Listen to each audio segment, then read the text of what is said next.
তাশাহুদের মধ্যে আঙ্গুল তুলবেন, হয় নাড়াবেন নয় তুলে রাখবেন, এটা সুন্নাহ।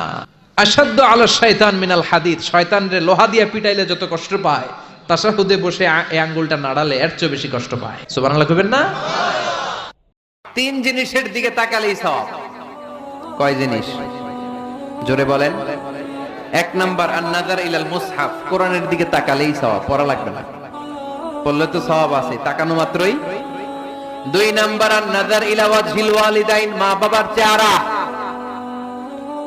মা বাবার খেদমত করলে তো সওয়াব আছেই, টাকা দিলে তো সওয়াব আছেই, কিন্তু মা বাবার চেহারার নজরের দিকে যদি রহমতের নজরে একবার তাকান, একটা কবুল হজ করলে যেই সওয়াব, ওই সওয়াব আমল নামাই দিবে কে?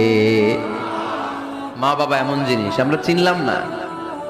তিন নাম্বার, আল্লাহর কাবা ঘরের গিলাফের দিকে যখন নজর করে তাকাবেন, 20টা রহমত নাজিল করবে কে?